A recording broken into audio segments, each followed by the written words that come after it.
A ver, después de la última lección, he comprado un libro sobre la historia de la fotografía. Y he notado que todavía no está claro a quién se atribuye la invención de la fotografía. Bueno, sí. De hecho, sobre la atribución de la invención todavía hay muchas teorías divergentes y piensa que incluso, además de las normales atribuciones que se encuentran en los libros de historia de la fotografía, hay unos teóricos que afirman que mucho antes del siglo XIX, siglo en el que existen pruebas reales e imágenes que empiezan a aparecer en la dimensión de la fotografía, algunos conociesen procedimientos para generar imágenes fotográficas, o por lo menos bastante parecidas. De hecho, ha habido pintores como Torrentos que fueron condenados porque hacían cuadros de una perfección tal que se les consideraba de origen demoníaco. Hoy en día no tenemos testimonios de si fueron fotografías o pinturas, pero posiblemente alguien quizá ya había llegado a conseguir imágenes de calidad fotográfica. De todas maneras, es muy interesante. Me encantaría escuchar tu versión de esta historia de la fotografía. Ahora hablaremos de esto, aunque no sea exactamente mi versión, sino la reconocida por los históricos. Está bien. No obstante, ya que compraste el libro, podías empezar a leerlo. Lo haré. Pero aún así quiero escucharte. Entonces, primero deberíamos hablar de óptica, o sea, de esa parte de la física encargada de los comportamientos de la luz y de cómo ésta participa en el proceso de formación de las imágenes. Ten en consideración que hasta que Galileo no hizo sus investigaciones sobre el catalejo, o sea, sobre un instrumento que le permitía ver objetos muy lejanos aumentándolos, en la cámara oscura nunca se habían introducido las lentes. Hasta aquel momento se seguía utilizando el sistema del agujero estenopeico. Ah, sí, me acuerdo de... Sí, hemos hablado de eso en la última lección. El agujero estenopeico, que si recuerdas generaba imágenes poco luminosas y que por lo tanto no eran adecuadas para crear imágenes fotográficas debido a la escasa luminosidad. Sí. Luego, con la introducción de una lente biconvexa, se obtuvo, digamos, el objetivo fotográfico, el que hoy en día seguimos utilizando para la formación de las imágenes. Gracias al principio de refracción, o sea, la capacidad de una lente de desviar el recorrido de los rayos luminosos, con un objetivo se logra hacer confluir la luz que entra en la cámara, de nuevo, en puntos fotográficos. De otra forma, tendríamos círculos de desenfoque, los así llamados círculos de confusión en la imagen. ¿Podrías explicármelo mejor? Sí, aunque profundizaremos en los conceptos de ese tipo más adelante cuando hablemos de los objetos y de los comportamientos en la formación de la imagen.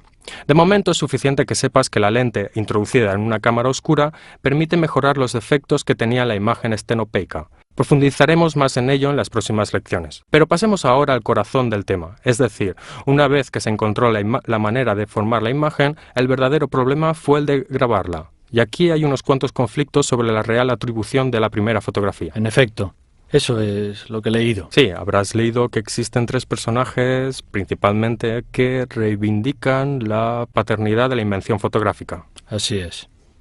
Estos son Niepce, Daguerre y Talbot. Estos, los tres, Niepce, digamos, es el primero que desde la década de los 20 empezó a experimentar unas técnicas para obtener imágenes a partir de la luz solar.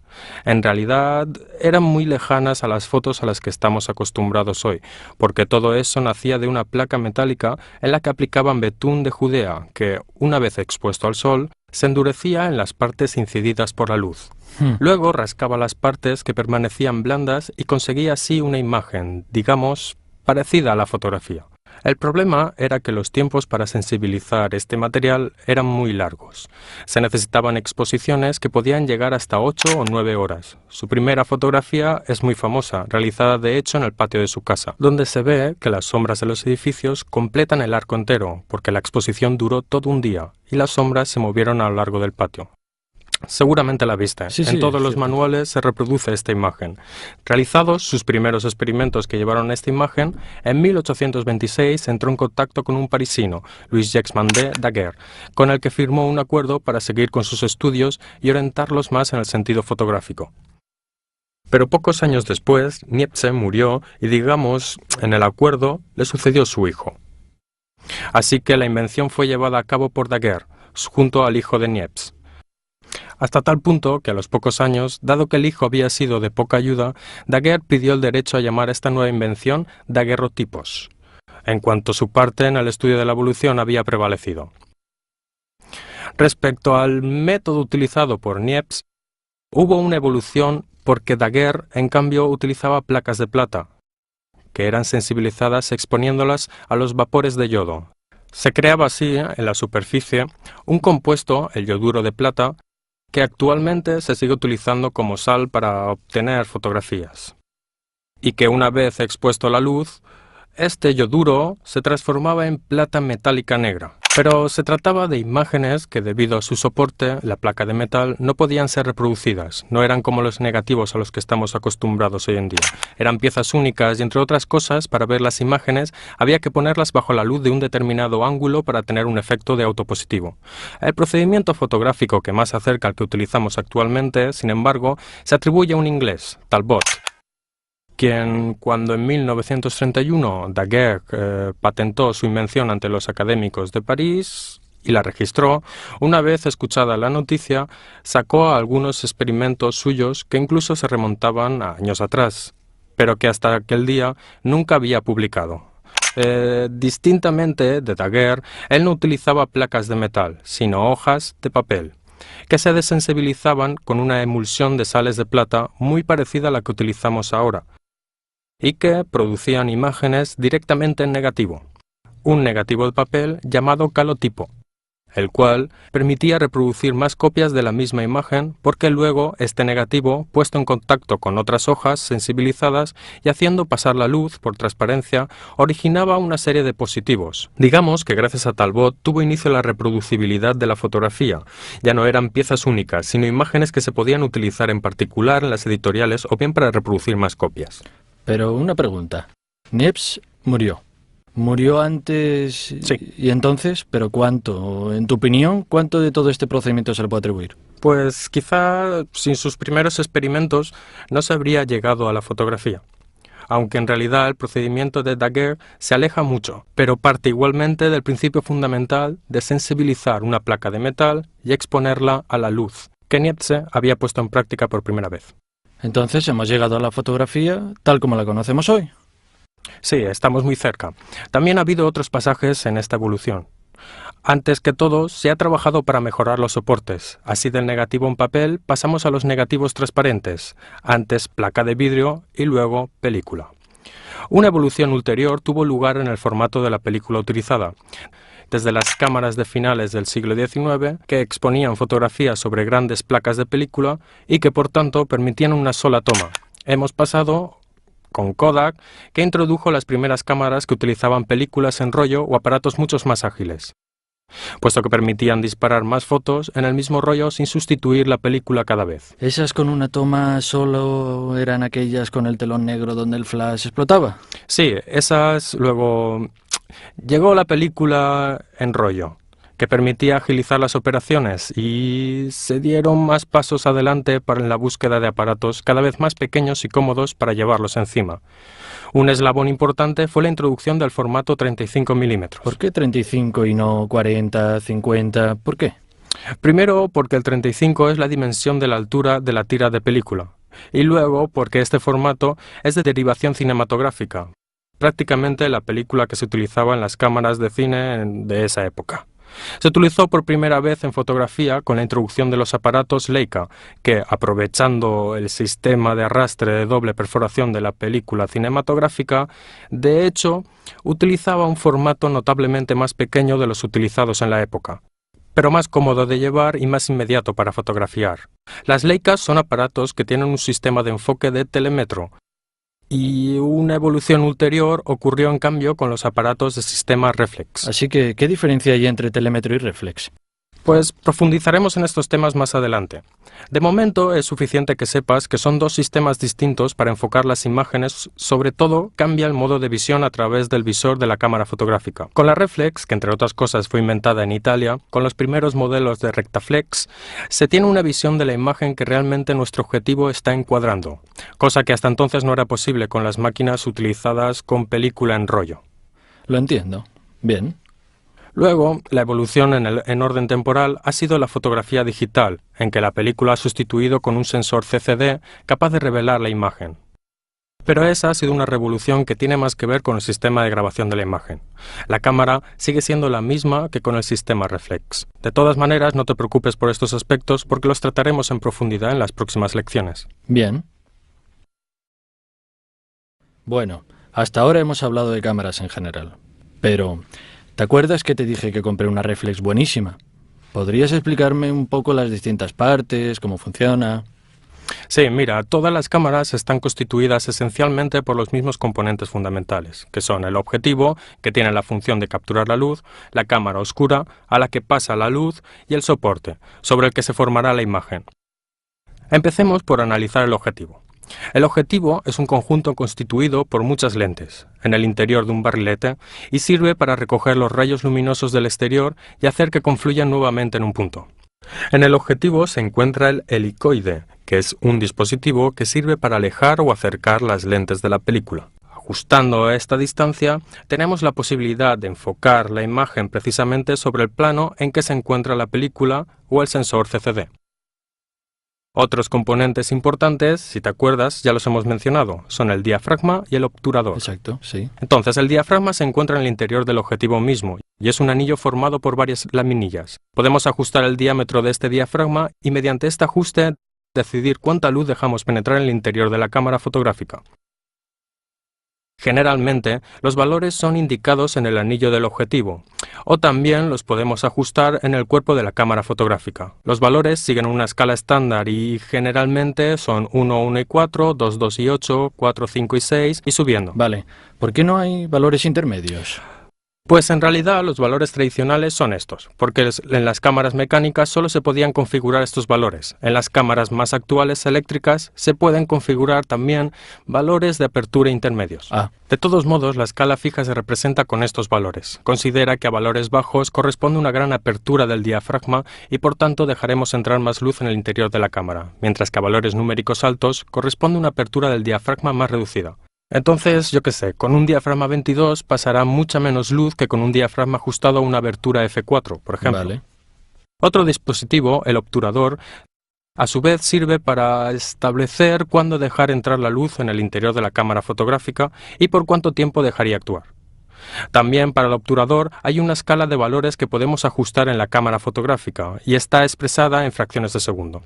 Podemos configurar tiempos que van desde tiempos cortísimos, en el orden de un 4.000º de segundo, y subiendo hasta llegar también a tiempos de 30 segundos. O incluso se puede llegar más allá con exposiciones de tiempos prolongados, no determinados por el obturador, sino por la presión del botón de disparo. Entonces, hace falta saber cómo usar estos elementos. Sí, claro, hace falta saberlos regular.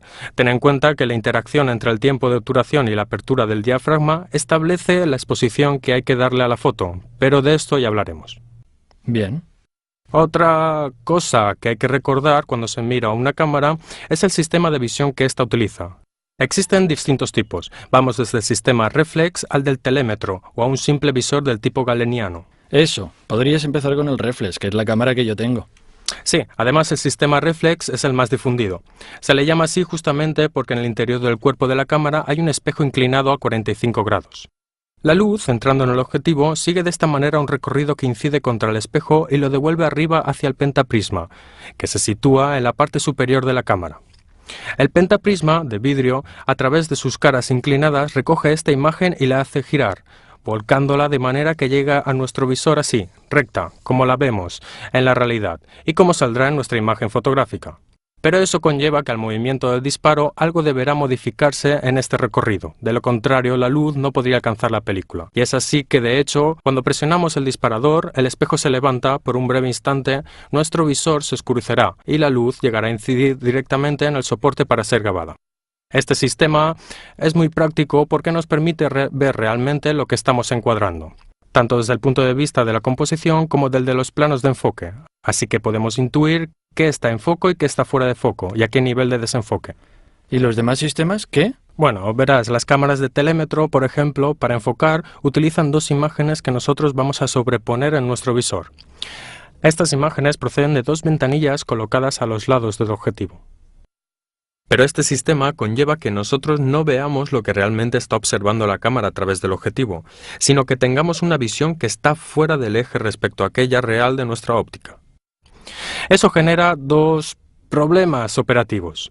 Primero, que desde el punto de vista de la composición, corremos el riesgo, sobre todo con sujetos muy cercanos, de no encuadrar lo que creemos en nuestra fotografía. Y el otro es que este sistema de sobreposición de imágenes en nuestro visor nos permite enfocar a la distancia correcta, pero no nos permite valorar los efectos de enfoque y de desenfoque sobre los distintos planos de la imagen, cosa que en cambio sí podemos hacerlo utilizando un sistema reflex. Así que he elegido el sistema correcto. Sí, bueno, no existe el sistema correcto en absoluto. Todo sistema tiene sus virtudes y sus defectos. Considera que la reflex tiene esta grande virtud de evitar los errores del paralaje y, por tanto, lo que encuadramos es lo que saldrá bien en nuestra fotografía y, además, podemos valorar también el tema del desenfocado y de la profundidad de campo, que veremos más adelante en las próximas lecciones. Pero esto conlleva tener cámaras más grandes porque todo el sistema de volcado del espejo ocupa espacio. Y además son más ruidosas, porque hay partes en movimiento cada vez que presionamos el botón.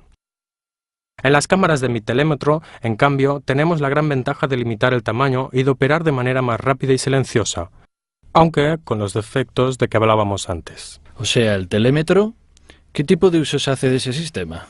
Generalmente se utiliza para fotos donde se necesita una rapidez de acción, reportajes o en situaciones en que es necesario ser lo más silencioso posible, como fotos en teatro o para que nuestros sujetos no nos noten, puesto que la cámara es muy silenciosa y nos hace pasar desapercibidos. Bien, ahora podemos recapitular un poco todo. Claro, hemos hablado del nacimiento de la fotografía, de la evolución de los aparatos fotográficos hasta llegar a las cámaras contemporáneas, de los componentes fundamentales, o sea, el diafragma, el obturador y los objetivos. Y finalmente hemos hablado de los distintos sistemas de visión, en particular reflex y telémetro. Bien, entonces, ¿quieres ver mis fotos? Fueron fotografías o pinturas, pero posiblemente alguien quizá ya había llegado a conseguir imágenes de calidad fotográfica. De todas maneras, es muy interesante. Me encantaría escuchar tu versión de esta historia de la fotografía. Ahora hablaremos de esto, aunque no sea exactamente mi versión, sino la reconocida por los históricos. Está bien. No obstante, ya que compraste el libro, podías empezar a leerlo. Lo haré, pero aún así quiero escucharte. Entonces, primero deberíamos hablar de óptica, o sea, de esa parte de la física encargada de los comportamientos de la luz y de cómo ésta participa en el proceso de formación de las imágenes. Ten en consideración que hasta que Galileo no hizo sus investigaciones sobre el catalejo, o sea, sobre un instrumento que le permitía ver objetos muy lejanos aumentándolos, en la cámara oscura nunca se habían introducido las lentes. A ver, después de la última lección, he comprado un libro sobre la historia de la fotografía. Y he notado que todavía no está claro a quién se atribuye la invención de la fotografía. Bueno, sí. De hecho, sobre la atribución de la invención todavía hay muchas teorías divergentes y piensa que incluso, además de las normales atribuciones que se encuentran en los libros de historia de la fotografía, hay unos teóricos que afirman que mucho antes del siglo XIX, siglo en el que existen pruebas reales e imágenes que empiezan a aparecer en la dimensión de la fotografía, algunos conociesen procedimientos para generar imágenes fotográficas, o por lo menos bastante parecidas. De hecho, ha habido pintores como Torrentos que fueron condenados porque hacían cuadros de una perfección tal que se les consideraba de origen demoníaco. Hoy en día no tenemos testimonios de si hasta aquel momento se seguía utilizando el sistema del agujero estenopeico. Ah, sí, me acuerdo de... Sí, hemos hablado de eso en la última lección. El agujero estenopeico, que si recuerdas generaba imágenes poco luminosas y que por lo tanto no eran adecuadas para crear imágenes fotográficas debido a la escasa luminosidad. Sí. Luego, con la introducción de una lente biconvexa, se obtuvo, digamos, el objetivo fotográfico, el que hoy en día seguimos